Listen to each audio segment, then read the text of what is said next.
Hey guys, what's going on? Welcome to the the H&L movie show number 3. This is our third podcast. It's been a little while. With me on the other line, I got Hassan. Hassan, how you doing tonight? Pretty good. How about you? I'm doing well. Long day. It's Black Ops 3 hmm Double XP weekend. That's always fun. Yeah. Did a lot of work. But Yeah. how about you? I am doing great. I am so excited to talk about movies. Less excited about the fact that episode 8 got pushed, but Yeah, yeah. but you We'll know, we'll get to that look because at that look at the bright side. sucks. Yeah. Yeah. Uh, all right. Yeah. So let's get right into it. So our first story that we want to talk about today is that Star Wars Episode 8 got delayed. It got pushed back from a May 26th, 2017, 26, right? I believe so. The big deal about that was that it was almost the same as the release date of the original Star Wars movie in 1977, so it was the 40th anniversary. And so it's a bummer that it got pushed back to December. Yeah. I think the official day is December 16th, correct? Or is it no? It's the Uh, 15th. I believe it's the 15th, Yeah. yeah. 16th is Rogue One. So hmm 6 months or 7 months, but about 6. Uh, and so we think. My personal opinion is it's a good thing. Because I honestly, delays don't bother me as much as other people. Uh, but because I know they're improving the movie, but it also sucks to wait 7 months. Yeah. My biggest disappointment is that it won't be on the 40th anniversary of the original Star Wars, but I mean, if you guys remember, The Force Awakens was supposed to release in May, and that got pushed to December, and I don't know what The Force Awakens would have looked like if it had come out in May, but I think the product that we got in December of last year was phenomenal.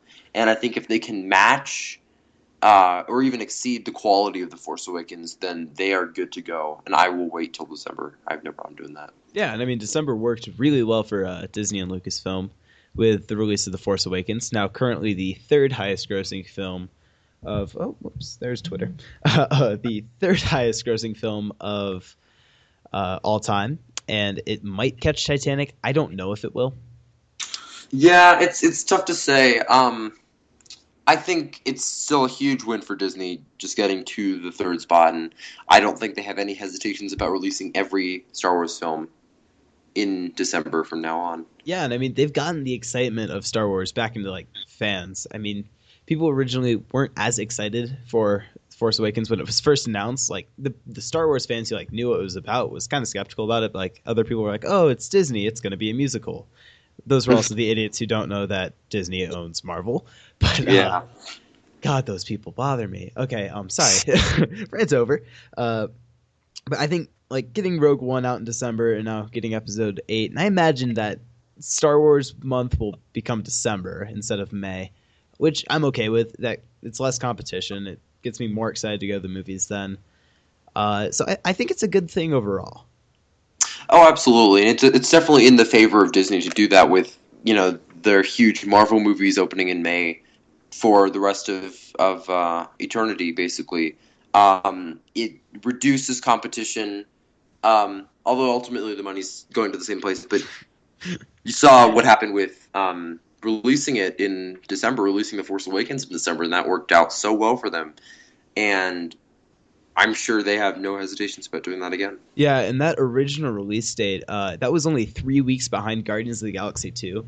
And with the way the first Guardians of the Galaxy tracked, it's pretty likely that Guardians of the Galaxy 2 is going to make a bunch of money. And I It feel like could break a billion.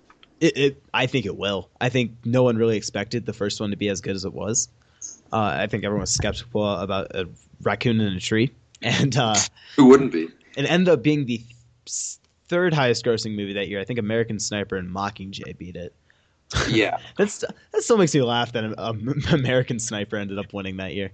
that Uh, was it was yeah, like a limited Oscar film that did its box office run in 2015.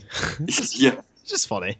But yeah. yeah, so Guardians of the Galaxy being a successful franchise and actually could be the biggest franchise Marvel's got besides Iron Man and the Avengers. Depends how Civil War does. I think that'll do well too.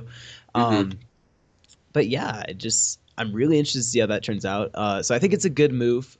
Do you think there are any other reasons behind the Star Wars delay? I know you're talking about one earlier today. Yeah, well, so I believe they cited making the film better, which is, I believe, the thing with The Force Awakens. Originally, Michael Arndt, who penned Toy Story 3. I think he did Catching Fire. He's really good, but he was not producing a finished script as fast as they wanted him to. And his script focused more on the new characters, whereas I guess Disney and Kathleen Kennedy wanted to place more of an emphasis on the returning characters, the legacy players, as they've called them. And so that's how Lawrence Kasdan and J.J. Abrams ended up taking over the script. And so if it's a similar thing, I wouldn't be surprised, and I wouldn't be disappointed either. There was news of a lighting technician union strike in England where there's... Yeah, I know. I know. In England, where they're shooting The Force Awakens at Pinewood Studios. It's unknown if that was the reason, if Disney and Lucasfilm anticipated that union or the strike, which is supposed to happen today, on the day that we're recording, this Saturday, January 30th. Well, actually, it's the 31st now. I guess it is. We passed midnight, guys. So then it happened yesterday. And that they could have anticipated that and pushed it as a safety measure, or it could be pushed even further into 2018. I really hope that isn't the case, but it's tough to tell. There's so many different reasons why they could have pushed Episode 8. And it could be as simple as just the box office. It could just be that Disney wanted Episode 8 to perform similar to Episode 7, and they thought that they should put it in the best position to compete. I'm kind of interested in how this is going to go, because if it is the lighting technicians, that's got to affect other movies. I think you were saying Wonder Woman might be affected by that. Yeah, there's a lot of movies shooting in England right now. Sure. Episode 8 and Wonder Woman being the most prominent. Yeah, there's technician strike. All right. Oh yeah, it's saying it could delay it even more. That would be a bummer, but I think Disney and Lucasfilm are companies with big enough clout that they don't need to.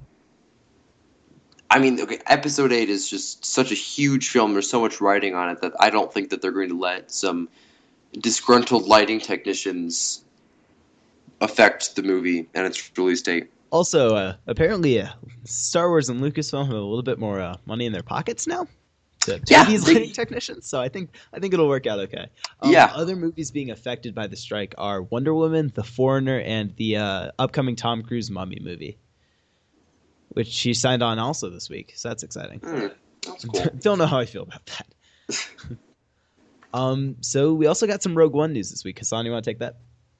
Yeah, so there's been some rumors coming out of Rogue One. Not too many, though. If you guys remember back in 2014, when The Force Awakens was being shot, there were some leaks, many from TMZ.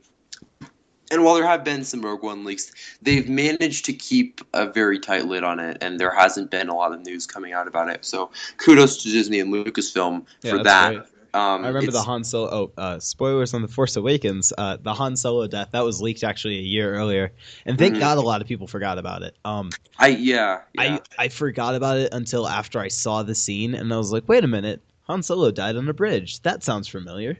Exactly. Yeah. And yep, there you go. Yeah. So leaks have been 50-50, I'd say, on the Star Wars franchise. Yeah. And definitely with these huge movies, and there's so many moving pieces, there's so many people involved, it's definitely really hard to keep a tight lid on these kind of things. And so The Force Awakens did it very well, and the Rogue One seems to be doing it beautifully. But there has been some information, there's been some leaks. Specifically if I recall, there was a scene on the beach. I saw some pictures of dead stormtroopers floating in the water. There was a picture that came out of a black X-wing, and these are the T-65 X-wings from the original trilogy, of course, because this is pre A New Hope. An X-wing crashed in what seemed to be some kind of sand. I hate sand. Oh yeah, so coarse and rough and irritating, and it gets everywhere. Oh man, sand's the worst. But there was also the majority of the leaks that we've seen have come from what seems to be some kind of beach and watery location. We don't know if this is this. I think it could be Dantooine. They referenced that in A New Hope that there was a rebel base there, but it had been deserted for quite some time, and so this could be Dantooine. Dantooine in the expanded universe, what's now Legends, was a swampy planet, and so that kind of fits with what we've seen. Yeah, I mean, I think like planet-wise, when it comes to Rogue One, I hope they go back to like the planets they mentioned in the original trilogy, but they don't show. Like seeing Alderaan before it blew up, that would be really cool. That would be awesome. In Belated Media's What If Star Wars Episode 2 was good, he mentions that they should switch Naboo to Alderaan, so people are more attached to Alderaan when it blows up. I think if that would be perfect. Yeah, if Rogue One follows that, and like people are interested in Alderaan, which would be where the rebels would have been headquartered, I think that'd be interesting. So like you can show the beauty of the planet while also increasing the tragedy for new viewers who see A New Hope for the first time, because unfortunately there are people who have not seen it. Yes, I'm salty. Yeah, definitely. I'd also be very interested to see how they tie this in whatever way with Star Wars Rebels, which takes place in a similar time period. Yeah, I mean, I think having a few Rebels characters cross over would be cool. I don't think we're going to see all out Ezra takes the lead role with his new green crossguard lightsaber, but yeah, the trailer came out it was about a week ago now that I think about it. That was a fun reveal. Oh, definitely, and I'd be really interested to see how they cross over Rebels with The Force Awakens. Even though they take place several decades apart, that'd still be interesting to see. Yeah, there has been some speculation that Snoke is going to show up on Rebels, which I think would be cool because they established he's been a long-lasting character. See him before he was sitting in a big chair would be interesting. Except I don't know if they'll do that because I think they're going to keep like the reveal of his size. Because I know that was a big thing in The Force Awakens that it's just a hologram. So, yeah. I don't think there's a huge reveal of his size. I mean, Andy Serkis, I believe, has said that Snoke's about 7 feet tall. He's very tall, very thin. See, I want him to be like 2 feet tall. Just 2 feet and a grudge. I think, well, that would be interesting. That would definitely be very Star Wars-esque to have a figure of someone of very high power. No small characters there are. Exactly. The thing with, I think 7 feet is a good size because he is larger than average, but he's still not the giant that we saw via hologram in The Force Awakens. The big thing with 7 feet is that that's about the average size of immune.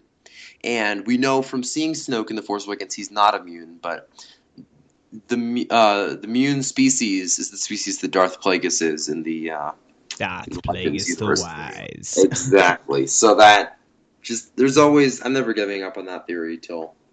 Yeah, I mean, like, other theories have been coming out about Snoke saying he's Darth Vader, saying he's Jar Jar, which is my personal favorite. And I either think he is a completely new character, or I think he is Plagueis. I don't see any other way. Yeah. I mean, I don't think I'd like it any other way, to be honest. I mean, if he's Rey's father, that would be kind of cool. That'd be interesting. But I'd still like him to be his own person. I do not believe Supreme Leader Snoke is his name. Or it is his name now, but I mean, like, I don't think that was what he was originally called. Yeah, I mean, I don't think Rey is her original name, too. Yeah, I think her original name being Kira is a good sign. Yeah, definitely. There have been some theories that Snoke is Ezra from Star Wars Rebels. Nah. And there's also been some theories that Snoke is, or that Ezra is Rey's father, which I'd like that. Just my issue is that Ezra hasn't been seen in the movies. Exactly. I kind of feel like Ezra is going to, and they even say it in the most recent trailer that the dark side is calling to him, and so I wouldn't be surprised if Ezra ends up turning to the dark side, and that's why. And I mean, people have debated this for hours that if the line in Return of the Jedi when Obi-Wan says to Yoda, "He's our last hope," and Yoda says, "No, there is another." Or maybe that was an Empire. That was Empire. That was Been Empire. a Yeah. while. They were talking about, I think, Leia, right? Everyone always assumes that they're talking about Leia, but people have debated that maybe they were talking about Ezra, and then we just never saw Ezra, and Ezra's in hiding somewhere, maybe on Do some you think island. Do you think Lucas knew about Ezra though back in 1980? Oh, Lucas did not know about Ezra, but you could always You're just saying that retcon like it. yeah. Okay, I could see that. That'd be kind You of should cool. just say because they never specifically state that the other is Leia. Mm. But I mean, it's not like they're gonna go back and say like, "Hey, in Empire, when I said there was another, I was actually talking about Ezra." Like that won't be a line. It'll just kind of be up to our interpretation, which is cool. Yeah, that's true. Oh, are we good? Yeah. Watch. So we never actually got to the Rogue One news. The Rogue Oh One. yeah, that's right. Yeah, we just A lot of started talking about rumors. a lot of the actors in Rogue One have been subtly revealing some elements of other characters. It's rumored that Mads Mikkelsen, who you may have seen play the role of Hannibal Lecter on the series Hannibal, He's also a chief in Le Royale. Chiffre in Casino Guy's like a Royale. total punk. Yeah. Um, Mads Mikkelsen is playing a character reportedly named Galen, which could be an homage to Galen Merrick of the Star Wars The Force Unleashed video game. Oh, I okay. don't think that he's going to have any relation to that character otherwise, but it's just a cool little tie-in with the name. Um, rumors, the rumor being that uh, Mads Mikkelsen is portraying a character who is one of the key scientists behind the development of the Geonosian project that would become the Death Star. Obviously, we see in Attack of the Clones, Count Dooku hand the Death Star plans to Poggle the Lesser on Geonosis, and it is, I believe in Legends now that the Death Star was constructed behind Geonosis, um, and that's where it originated. All this news, by the way, is coming to us from StarWarsNewsNet.com. Yeah, those guys are amazing, by the way. If you are They a are Star great. Wars fan and you're looking for like scoops and like behind the scenes stuff, go there. It's awesome. Oh yeah, definitely. And they're not a sponsor of this show. Uh, No, we just like them. yeah. But So but totally check out their website and tell them we sent you. exactly. The news is that he's portraying a character named Galen, who's one of the key scientists behind the Death Star, and he's supposedly the one who figures out how to make the super laser work. But then, seeing that he made essentially a weapon of mass destruction, um, he he runs away from the Empire, much like we saw Finn do with the First Order and the Force Awakens, and joins the Rebel Alliance with his daughter, played by Felicity Jones. I like Of that. course, this is all rumor, but played by Felicity Jones, and then they work to steal the Death Star plans. And was it Mads Mikkelsen's character who is rumored to be the person who finds uh, the weakness of the Death Star? Well, I mean, it would make sense because if these rumors are true and that he becomes an ex-Imperial scientist, then it would definitely be within reason that he would have not only a detailed knowledge of the technical workings of the Death Star, but also its potential flaws. So I also have two more new Star Wars movies. I just actually went to StarWarsNewsNet.com, and these are relatively recent. I don't actually think you know about these yet, Hassan. Mm. So the first one is the Star Wars: The Force Awakens Blu-ray is officially releasing on April 5th. Mm-hmm. Yeah, now that seems about right.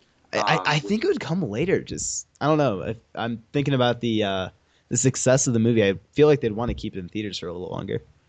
Oh, I'm sure they definitely do, but I think if they keep it in theaters longer, then the turnaround time between theater to Blu-ray is shorter. So, And then also the second story is, and this ties back into Rogue One, is at a Lego toy fair, there is a ship named Rogue One. So there's a chance that Rogue One is actually named after a ship.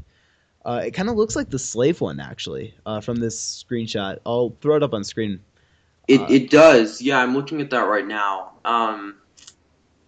Yeah, this is really interesting. But here's my thank you internet. I hate you malware. um, so also it looks like they're almost marketing a new Lego Star Wars video game. It. Hmm. Like, do you see that? Like, it says it has classic and then it has Rebels, and the classic image is Lego Star Wars 3. So is there a chance that they're making a new one? Please tell me they are, because that's like I my would childhood. not at all be surprised if they had a video game for this new sequel trilogy with the new characters. Except I Um, feel like, do you think they'd wait until episode 8 and 9? I feel like they Or is would it probably want to. or is it too much of a cash cow? I think, I mean, just based on all the hype and all the success of The Force Awakens, I wouldn't be surprised if they pulled the trigger on that right now and announced it officially. And then also the last thing, we talked about scripting issues potentially being a reason to delay episode 8, and apparently the script has just been finished, and I think they're going to start filming pretty soon. Awesome, yeah. They were supposed to start filming at the end of January, but now I think it's been pushed to the first week or two of February. I know there was some pre-production that already happened, or principal photography, rather, I should say, on Yeah. the Scarlet Michael Island. Yep. So I see that's coming back. I think they filmed that while they were filming the Luke scene at the end of episode 7. Yeah, I wouldn't be surprised. That seems like it would be. That would make sense. I think there were some extensions to the scene from episode 8, and I think that's awesome. I'm so excited to see what they're gonna do. Yep. All right. So that's enough about Star Wars. We've spent probably about 20 minutes. Can you really have enough about Star Okay, Wars? that is true. Star Wars is a beautiful thing. True. I want to just briefly touch on the Rogue One thing. Okay. The ship, the Rogue One. They mentioned on the article at StarWarsNewsNet.com that it could be that, and this is they mentioned the official in canon name of the Slave One, which is of course Jango Fett's ship, passes down to Boba Fett. It's a Fire Spray 31 class patrol and attack craft, which looks very similar to the one that they have in this screenshot. Could it be that this is actually the Slave One, and we are going to see Boba Fett in Rogue One? You know, I think you're onto something, because I did hear a rumor earlier that like there's a chance he'll show up, and man, that's interesting, because I know they were planning a Boba Fett standalone film, and then Josh Trank walked out. Is this maybe like their solution to it? It could be. I know. I mean, I go back and forth on seeing a Boba Fett film, but I know a lot of people are concerned with taking the mystique out of the character, and I think this would be a great way to avoid that while still getting more Boba Fett. It would just be to have him as a supporting character in another movie. Yeah. Okay. Are we good now? I think we're good, but Okay. I'm definitely interested to see where this goes. Yeah, I'm very excited. So in fact, there are movies coming out that are not that do not begin with an opening crawl. And one of those comes out in 3 weeks, Deadpool. And so we're just going to talk a little bit about our expectations for the movie. It was announced back in fall of 2014, and it was announced with this release date, so it hasn't been pushed back or anything, which is great. With an unknown director. I believe it's Tim Miller is his name.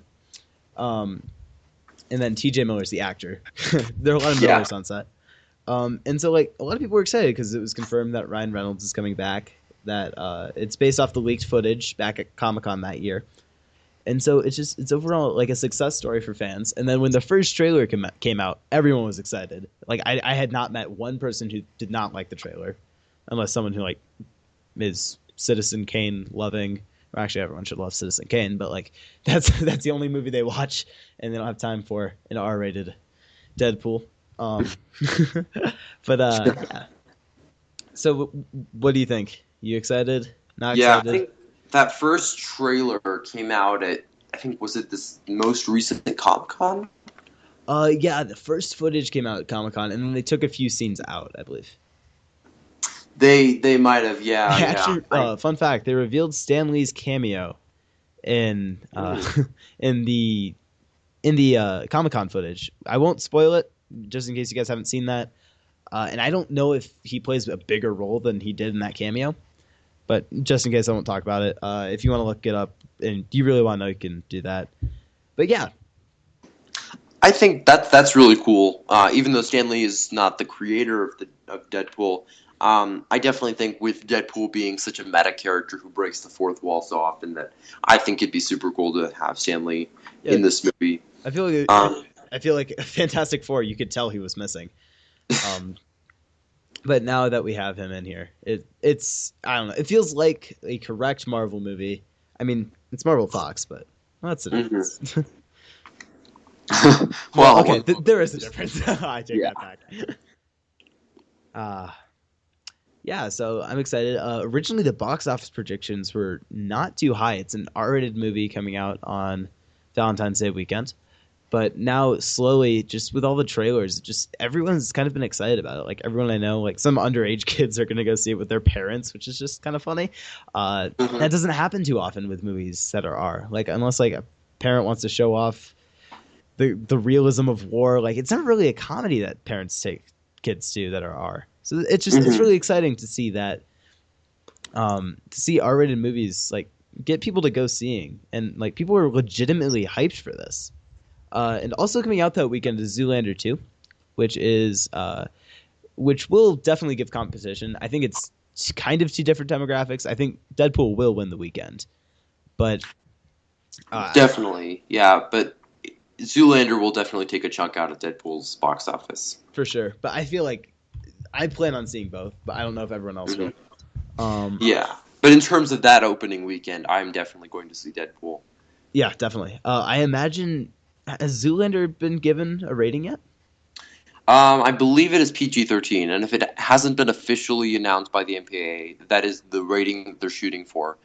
The original one was PG-13. I can't see this one being R. Yeah, that's definitely it would definitely appeal to a wider audience. We're not getting Kingsman again, are we? Yeah. Yeah, Kingsman was marketed completely like a PG-13 movie, and for people who had no idea, that was probably disappointing. Yeah. Well, speaking of Kingsman, actually, that came out at Valentine's Day weekend of last year. Yeah, and that went up against the juggernaut of 50 Shades of Grey. Exactly, and that would definitely did take some money out of its box office with them both being R-rated movies, but with Kingsman skewing more of like an action adventure type, and 50 Shades of Grey being whatever the hell that was. And it was a different type of action, it's on. Yeah, you're not wrong. Kingsman: The Secret Service domestically had an opening weekend of just over $36 million. Deadpool, just for some reference for an R-rated action adventure movie, Deadpool, I think, will definitely have a higher box office, but I think, especially with the just genius marketing that they've been doing with this character or with this movie, the marketing campaign needs its own movie. Like, oh my god, crap. Yeah, that's incredible. And just with Deadpool having such a huge presence in pop culture, I think it will definitely make more than Kingsman. The question is, how much more? Mm-hmm. I feel like there's more hype around Deadpool than there was Kingsman, though. Like, Kingsman, you had to know who Matthew Vaughn was. You had to get excited about the trailer. Like, Kingsman isn't as established as Deadpool. I think Deadpool, honestly, my number right now is 70 million. I think it has a shot of catching, I believe it's American Sniper's opening weekend number for an R-rated film. I'll check that up right now. Yeah, it's American Sniper is definitely on there. I know one of the Matrix movies is on there. Unfortunately, I think The Hangover Part 2 is too. Because unfortunately, that did happen. I'm pretty excited about Deadpool. Yeah, I have the numbers right here on Box Office Mojo. The Matrix Reloaded has the highest opening weekend domestically of any R-rated movie, and that's just north of $91 million, followed by American Sniper at $89 million, Hangover 2 at $85, and then 50 Shades of Grey at $85. Rounding out the top five is The Passion of the Christ at $83 million. And The Passion of the Christ is the highest grossing R-rated movie, I believe. It could be. I don't know for sure, but I think it is. Let me check. Oh my gosh, my computer. Yeah, this. Wow. Okay. It made worldwide, almost $612 million, which is very impressive for an R-rated movie. Um, Right here it said highest opening weekend for R-rated movies is Matrix. Yep. And then highest overall is 370 million for Passion of the Christ. wow, that's very impressive. Yeah, I agree. Okay, so for our last set topic, we are going to be talking about Suicide Squad. The trailer recently came out. I think you enjoyed it, Cart. Oh my gosh, this is we were talking about great trailers with Deadpool. Yeah. Um, I think, yeah, while some of my favorite trailers are just so dramatic, or the more dramatic ones, I'm and looking at you, basically, Batman v Superman Comic Con trailer. You're beautiful. definitely, basically any trailer that came out for Star Wars: The Force Awakens. Oh, those were great too. Specifically the second trailer, the second teaser trailer from Celebration, that was just, I cry every time, man. That was beautiful. Yeah, it was just incredible. But I think there's definitely a lot of the best trailers I've seen are also trailers that utilize a song of varying degrees of popular, but generally more popular songs in a cool, interesting way. Deadpool did it great with "Shoop" by Salt and Peppa, Oh, and X Gun, give it to you. and They've yeah, used that definitely. in all three actually, or not, all of their trailers. So they find a way to throw that in there. Yeah. I think. Guardians of the Galaxy definitely had something similar with "Hooked on a Feeling." Oh, that was well done. Yeah. Yeah. Actually, I think they're. I'm not sure if this is confirmed. I think they're making a Deadpool soundtrack, which is awesome. That I am totally gonna buy that. Yeah. Yeah. I remember walking out of Guardians buying the Awesome Mix almost immediately, and I feel like it'll be the same way here. Oh my Except one of those might be more explicit than the other. gosh. Yeah. It'd definitely be interesting to see how many great, fun, recognizable songs will be in the Deadpool soundtrack. Yeah. But yeah, Suicide Suicide Squad. Squad, right? Yep. That they did it so. I've never, so honestly, I've never seen another trailer use Bohemian Rhapsody, but this was just so beautifully utilized. It The was way they open awesome. it up, it so perfectly matches what I've always taken away from Bohemian Rhapsody, which is just this weird, but still fun song. And you really, it changes tempo so often. The lyrics, there's different parts of the lyrics and they don't match up at all, and it's just like, what's going on here? I like this, but like, why do I like this? And And I feel like it's gonna be much the same way with Suicide Squad. I think like the way they used that song, it kind of establishes like a more silly tone, which you didn't really get from the first trailer. The first trailer was very serious. It was very gloomy. It was like you were kind of like creeped out a little bit. Like you felt like they were bad guys. Here they feel more like the heroes. And as they market it, the worst heroes ever. Well, it's because they're bad. And I think that's a great marketing move. I think DC, despite this third Batman v Superman trailer revealing Doomsday, I feel like that was a mistake the more I think about it. But I don't like to think about it. So, Yeah. but I feel like that was a mistake. But other than that, DC has been on a plus marketing game, and I still think Batman v Superman is going to be great, and I think Suicide Squad is going to be great too. I think that their marketing campaigns have just all the superhero marketing campaigns have been beautiful. Oh yeah. Civil War had a great trailer. I'm sure Doctor Strange will be great. Oh my gosh, I'm so excited for that. I'm interested in how they're going to market that actually, because it's a more outrageous character. I don't think that's going to be easy for pop culture to adapt to. I mean, I think like nerds like us know who he is and we're excited about it and we love Cumberbatch, but getting like my 40-year-old mother to get in here, I don't know. Yeah, that's great. But I mean, but look at what succeeded comic book movie wise recently. I mean, people are all over Suicide Squad and Deadpool, and we were just talking about Guardians of the Galaxy earlier. I mean, there's a talking tree, a talking raccoon, like. Yeah. What's going on? I mean, but people seem to love this, and so I think if you can make that work, I don't think Doctor Strange is going to be that hard of a sell. If you pitch him as the Sorcerer Supreme, as he is. Yeah. So going back to Suicide Squad, one of the more heavy themed characters in the trailer is, of course, the new Joker played by Jared Leto. I like him. I think he's different, which is good. I'm a little skeptical. He's like punk rock, he's almost too much punk rock. But it Mhm. seems like they're staying faithful to the source material when it comes to like outfits and just kind of like the way he talks. And if that Jason Todd thing is true, then I think they're doing a great job with the character, almost a better job. Like you can tell he looks like tortured and like psychotic. Hmm. Oh, definitely, yeah. I love the Joker just as a character in general, and I think it's a ridiculously difficult challenge to undertake for anyone following up Heath Ledger's performance.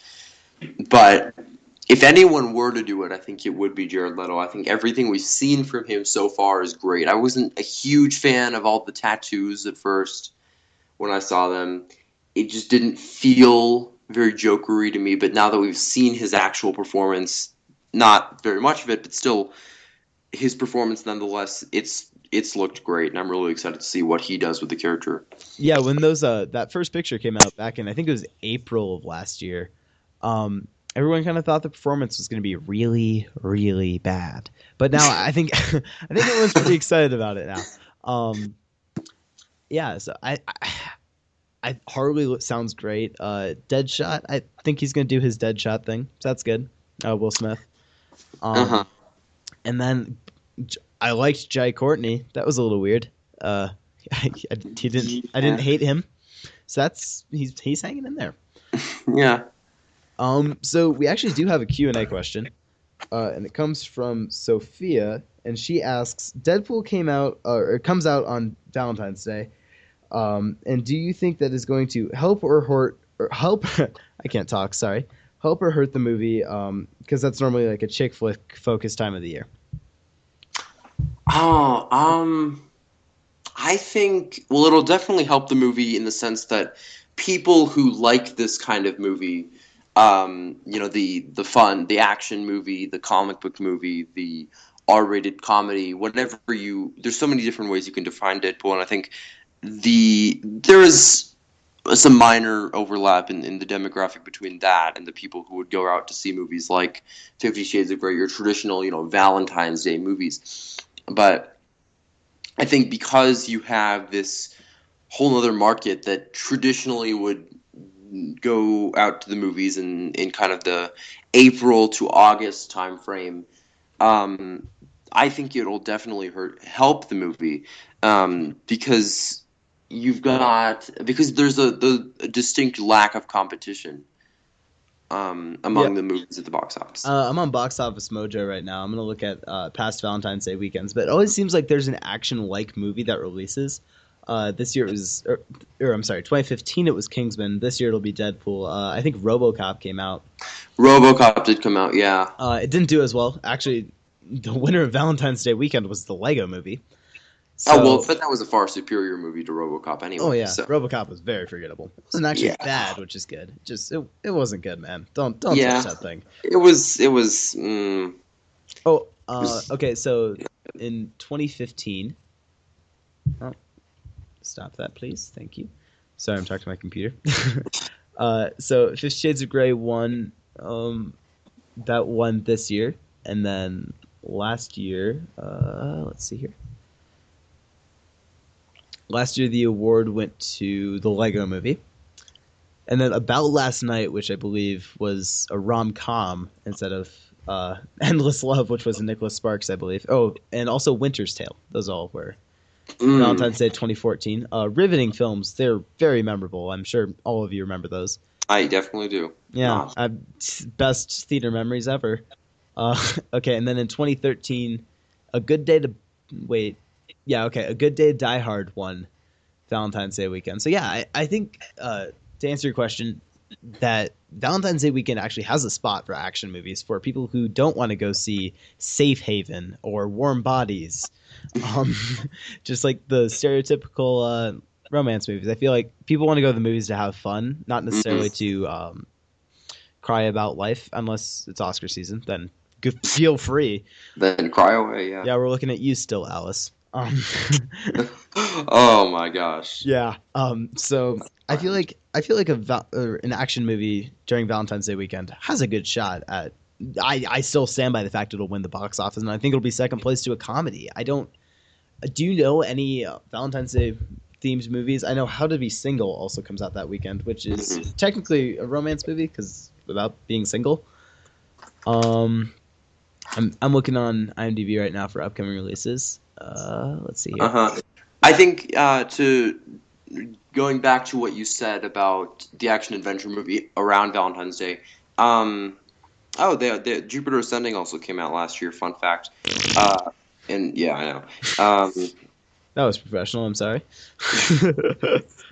While you do have an action adventure movie that traditionally will open around that time, you generally don't have a lot of them like you would see in the summer movie season, where every week you've just got some new giant movie that everyone's flocking out to see.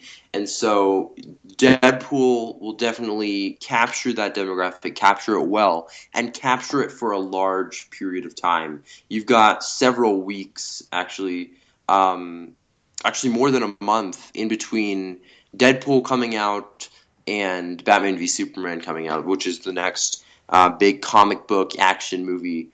So Deadpool's definitely got time to have not only a great opening weekend, but also to have legs and to make a lot of money in the weeks to come before it's definitely going to be demolished by Batman v Superman.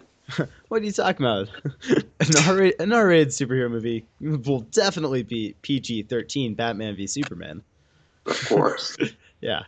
Okay. So I think that's going to wrap it up here for the H&L show number 3.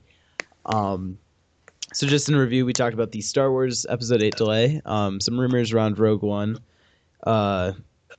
talked a little bit about Deadpool, our expectations, how we felt about the new Suicide Squad trailer, and we answered a Q&A question about the Deadpool box office. Hassan, any closing remarks you want to go for? Nope, that's it. Thank you so much for joining us, guys. It's been great. All right, have a wonderful weekend, guys.